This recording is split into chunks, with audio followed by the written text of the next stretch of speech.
Hello students, आज हम बात करेंगे स्टेट काउंसलिंग में कौन कौन से कोटे अप्लाई होते हैं। तो जो हमारा कोर्स है कि काउंसलिंग कैसे करें, इसी सीरीज़ में अब हम बात करने जा रहे हैं स्टेट काउंसलिंग में कौन कौन से कोटे अप्लाइड होते हैं। तो मैं आपको आज बताने जा रहा हूं कि स्टेट काउंसलिंग में एक आपका कास्ट के अकॉर्डिंग भी कोटा होता है, रिजर्वेशन होता है। रिजर्वेशन का क्राइटेरिया मैं अगले वीडियो में बताने वाला हूं कि ऑल इंडिया में रिजर्वेशन क्राइटेरिया क्या है, स्टेट में रिजर्वेशन क्राइटेरिया क्या है। अभी हम कोटे की बात कर लेते हैं। तो जो जनरल कैटेगरी है, जनरल कैटेगरी के अंदर आपको 3 कोटे देखने को मिलेंगे जहां पर आपको 100% बेनिफिट मिलने वाला है अगर आप इस कोटे से आते हैं। तो जनरल कैटेगरी में जो पहला कोटा आपको देखने को मिलता है वो मिलता है बेटा फ्रीडम फाइटर।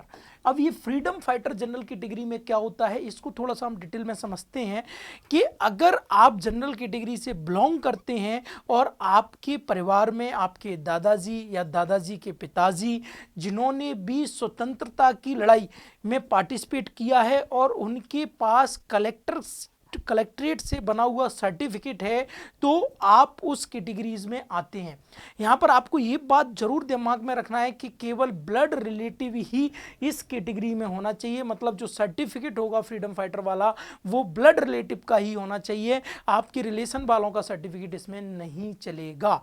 तो अगर आप जनरल हैं और फ्रीडम फाइटर का आपका सर्टिफिकेट है तो इसमें स्टेट में, ऑल इंडिया में तो नहीं लेकिन स्टेट में एमपी, सीजी, राजस्थान, इन सब में इनके कोटे फिक्स रहते हैं और इस कोटे में आपको फ़ायदा मिल जाएगा।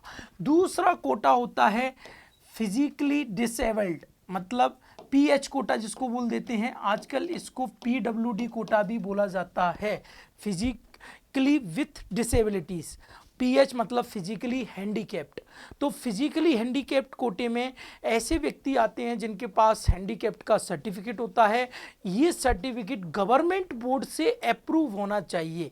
तो ये सर्टिफिकेट के लिए आपको क्या करना है कि अगर आपके साथ आप दिव्यांग हैं या आपको कोई भी डिसेबिलिटीज़ है और वो जो है वो क्राइटेरियाज में आ रही है, तो आपको अपनी जिले कार्यालय पे जाना है, जिला चिकित्सालय में कोई भी एक दिन, वीक में एक दिन। जैसे अगर मैं बात करूं कि हमारे ज़िले में वो मंडे को बनता है तो किसी दूसरे ज़िले में वो थर्सडे को बनता है, तो वीक में एक दिन जाके आपको ये सर्टिफिकेट बनवाना है फिजिकली हैंडीकैप्ड का। और अगर आपके पास ये सर्टिफिकेट है तो आप इस कोटे में अप्लाई कर सकते हैं। इस कोटे में बहुत ही कम कट ऑफ जाता है। अगर मैं बात करूं एक ट्रेडिशनल कट ऑफ में आपको बताता हूं कि अगर जनरल का कट ऑफ 550 नंबर जा रहा है तो फिजिकली हैंडीकैप्ड का कट ऑफ 200 से लेकर 400 के बीच में जा रहा है। अगली कैटेगरी अगर मैं बात करूं तो जनरल में वो है सैनिक। अगर आपका कोई भी घर में, मतलब अगर मैं बात करूं कि आपकी गार्जियन मेनली, कोई भी नहीं, गार्जियन अगर आपके आर्म्ड फोर्स में, बीएसएफ में है, आर्मी में है, तो आपको इस कोटे का बेनिफिट मिल जाएगा। तो जनरल में मेनली ये 3 कोटा होते हैं। तीसरा कोटा होता है गर्ल्स कोटा, लेकिन उसका बेनिफिट बहुत ज़्यादा नहीं मिलता है। फीमेल कोटा जो है वो एक्चुअली में जितनी भी सीटें हैं उसका 30% होता है। तो जनरल में ये 4 कोटे, अगर आप जनरल कैटेगरी से भी हैं तब भी आपको इन 4 कोटे का बेनिफिट मिल जाएगा। फीमेल का बेनिफिट इसलिए नहीं मिलता है क्योंकि ये 30% है और नॉर्मल मेरिट में 30 फीमेल मिल जाती हैं, तो इसका बेनिफिट बहुत ज़्यादा नहीं मिलता है बेटा। लेकिन इन 3 कोटे का बेनिफिट आपको मिल जाएगा। अगर आप ये कोर्स देख रहे हैं, आपको इन कोटे में सर्टिफिकेट बनाने में कोई भी प्रॉब्लम आ रही है, तो मैं आपको लाइव आकर पूरा गाइडलाइन प्रोवाइड करूंगा कि इन कोटे में सर्टिफिकेट कैसे बनवाया जा सकता है। और अगर आप एमपी से हैं तो मैं आपकी पूरी मदद भी करूंगा कि अगर आप वाकई इस कोटे में आ रहे हैं तो। नेक्स्ट बात हम कर लेते हैं बेटा स्टेट के लेवल पर।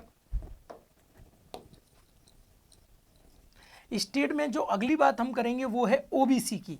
तो ओबीसी के अंदर, ओबीसी अपने आप में एक कोटा है और इसके अंदर भी आपको अगर मैं बता दूं तो कोटे के अंदर जब कोटा चला जाता है तो कट ऑफ काफ़ी नीचे आ जाता है। मतलब ये सब कोटा अगर आपका लग रहा है तो जो कोटे आपने जनरल कैटेगरी में देखे, ये सारी बातें मैं स्टेट काउंसलिंग की कर रहा हूँ, ये बात आपको दिमाग में रखनी है। और अगर आपने जनरल के सारे कोटे देखे, वही सारे कोटे जो हैं वो ओबीसी में भी अप्लाई होते हैं। फ्रीडम फाइटर, पीएच, सैनिक and girls, female quota, girls को जनरली फीमेल कोटा बोला जाता है।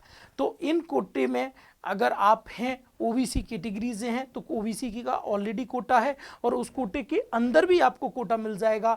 तो होपफुली अगर आपने कम मार्क्स भी लेके आए हैं तो भी चांसेस हैं कि आपका आसानी से सिलेक्शन हो जाए। अगर अब हम बात करते हैं एससी कैटेगरी की, एससी कैटेगरी में अच्छा खासा रिजर्वेशन है, कट ऑफ ऑलरेडी कम जाता है, इसमें भी ये 4 कोटे आपको मिल जाएंगे। एससी कैटेगरी में भी फ्रीडम फाइटर का कोटा होता है, एससी कैटेगरी में फिजिकली हैंडीकैप्ड कोटा होता है, एससी कैटेगरी में सैनिक कोटा होता है और एससी कैटेगरी में फीमेल कोटा भी होता है। ये सारे कोटे आपको स्टेट में मिलेंगे। सेम ऐसे ही एसटी कैटेगरी में अगर मैं बात करूं तो आपको फ्रीडम फाइटर कोटा मिल जाएगा, आपको फिजिकली हैंडीकैप्ड कोटा मिल जाएगा, आपको सैनिक कोटा मिलेगा और साथ में फीमेल कोटा मिलेगा। अगर मैं फिर आपको एक बार बोल दूं, अगर आप इन कोटों में आते हैं, आपको कोई भी प्रॉब्लम आ रही है तो मैं लाइव डिस्कशन के लिए आपके साथ अवेलेबल रहूंगा at the time of counselling. Thank you.